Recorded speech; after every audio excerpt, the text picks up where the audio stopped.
Welcome to the Everything Financial Radio program. We are here every week at this time. I'm your host, Dennis Tubbergen. Glad you decided to tune in today. I know we have a lot of regular listeners, so if you are a regular listener, welcome back. If you're a new listener, this is where we talk about what's going on in the economy. We take a little different perspective than most in the financial industry. We look at things from a macroeconomic perspective and examine how it might affect you, your nest egg, and your retirement plan. So we're all about education, and we have a terrific program lined up for you today. I will be interviewing in the third segment of today's program Congressman Justin Amash. Congressman Amash serves the 3rd District here in Michigan, and very pleased to have him on the program today to get his views on what's going on in Washington. Certainly a lot to talk about there. And also get his views as to U.S. Economic policy and U.S. tax policy. So you'll want to stay tuned for that. Also, in this segment, I'll be talking to Jeff Kennedy. Some of you may remember Jeff was on the program a few months ago. Jeff is a commodities analyst for the Elliott Wave Group. And Jeff is going to talk about what's going on in the commodities market and give us his views as to whether or not what's going on in the commodities market might be the proverbial canary in the coal mine when it comes to predicting future market directions. So we'll be talking to him as well. I'll be talking about money printing bubbles. You know, Ben Bernanke this past week said that there's a chance that they will slow easing over the next few months.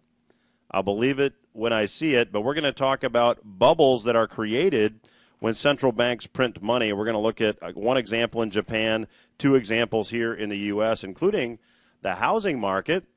Housing seems to be booming all around the country. Is this the second housing bubble? I'll examine that.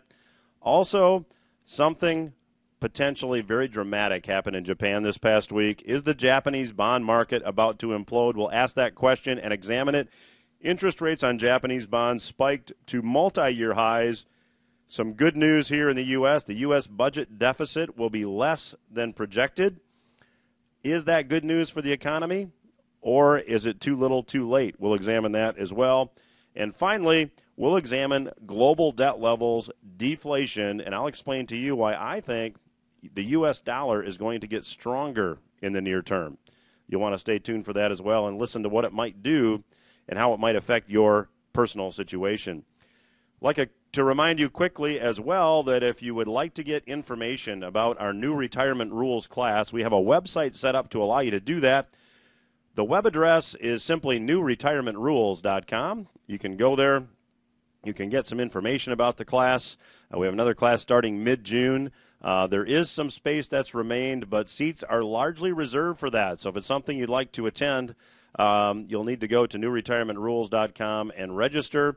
We ask, please, due to the fact that these classes are reaching capacity, that if you've already attended a class, you don't attend. There is a cost for the class. It's $49 for 3 nights to cover the cost of books and handouts. So, again, the web address to learn more about that is newretirementrules.com. I am pleased to have back on the program with me today Mr. Jeffrey Kennedy. Jeff is the Chief Commodity Analyst at Elliott Wave International. He's got over 20 years of experience as an analyst, trader, and teacher. He writes and edits Futures Junctures, which is Elliott Wave International's premier commodity forecasting package. He also produces Elliott Wave Junctures, which is an educational service that shows traders and investors how to spot trading opportunities using wave analysis. And we'll talk with Jeffrey a little bit more about that on today's program. So, Jeff, welcome back, and thanks for joining us. Hello, Dennis, and thank you for having me back. Jeff, let's jump in a minute because I know as the chief commodity analyst at Elliott Wave International, you likely have some opinions as to the direction of the commodities market. And I was reading in the Financial Times this past week that copper, according to the article, the price of copper, I should say, is set to fall because demand is dropping and output is actually increasing. Give us your view. Well, it's kind of funny you approach that conclusion by talking about demand and output because those are, I know nothing about that. I don't know what the demand for copper is or its output or, what key countries, produce copper. As a technician, what I do is I primarily focus my attention on the price charts. That's what technical analysis is, the study of price. And I actually concur with the bearish view in copper. In fact, I'll just go ahead and say it right now. I think over the next year or two, we'll probably see copper trade all the way down to about $1.50 a pound. Technically, if you look at a price chart of copper, you'll see that we've recently, this year, penetrated a very important trend line that's been applicable in this market since the low we saw in 2011. It's been tested a number of times, specifically 1, 2, 3, maybe 4 times now, but we've recently penetrated it the last, say, 4 to 6 weeks in this market. I think that's very ominous, and I think is actually going to lead the way to much lower prices as we move into the remainder of 2013 and possibly even into 2014. And again, the way I come up with my forecasts are simply by looking at price, studying volume, studying momentum, and also studying what I'm an expert in, and that's Elliott wave patterns.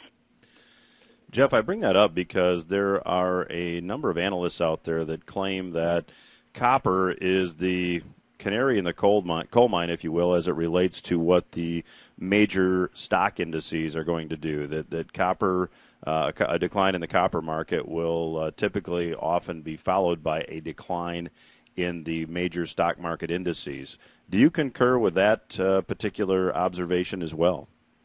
Absolutely, I do. In fact, so much so that a number of years ago, I think it's probably been about a decade ago now, whenever I was fairly active at trading NASDAQ mini futures for a living, I would always keep one eye on what was going on in the NASDAQ and the S&P mini futures and some of the mini contracts. Whenever I was trading the indices, I was always keeping one eye on what copper was doing. And the reason why is copper is kind of an industrial metal. Well, not kind of. It is an industrial metal. So if they're building houses or laying telephone wire or whatever, it's going to be in high demand. And whenever you see copper begin moving to the downside, it is a canary in the coal mine. It coincides very much with my outlook in equities as a whole, that 2013 is going to be somewhat reminiscent of what we experienced in 2008. And again, I do concur with the bearish view in copper. So would it be fair, Jeff, based on our conversation here relating to copper, that when we see the deflationary forces of debt kick in, that copper may be a lead indicator that if copper prices are declining, that we are seeing some symptoms of deflation, and that will likely maybe carry over to other segments of the economy as well? Well, you're kind of getting now out of my area of expertise. I mean, we can talk price charts all day long, and head and shoulders patterns and the wave principle. When we start getting into the economic, engine behind all this, again, this is a language I'm not that familiar with. Now, what I do see from my price charts and what I understand about longer-term commodity cycles, because I am a specialist in commodities, is I'm looking for most of the commodities this year and into next year to experience some drastic weakness. I've been looking for, say, for example, corn and wheat, some of the grain markets to be trading, below $7 a bushel, $6 a bushel, even $5 a bushel. And I've been on record with my bearish outlook in those markets for many, many months, and that's been unfolding perfectly, and I expect it to continue to do so as we move into the remainder of 2013. I anticipate dollar strength because many people who are into commodities know that you cannot have a commodity bear market while you have without a dollar bull market going on at the same time. So essentially, I'm anticipating, say, the next 2 years to experience dollar strength, and I think during those 2 years we will indeed see commodity weakness across the board, and I think overall it's going to translate into a poor equity market environment as well. So, Jeff, just looking at it purely from a technical perspective, but to give our listeners some background, maybe you could share just a brief history historically as to, say, the price of corn, since corn is used in so many food products out there. That you've got to assume that a decline in corn prices might lead to a decline in the price of some foods as well. So can you just from a technical perspective, in the couple minutes we have left, explain where corn has been in a price per bushel measurement and where it might be going? Well, for many years, the upside in corn was limited to about $4 a bushel.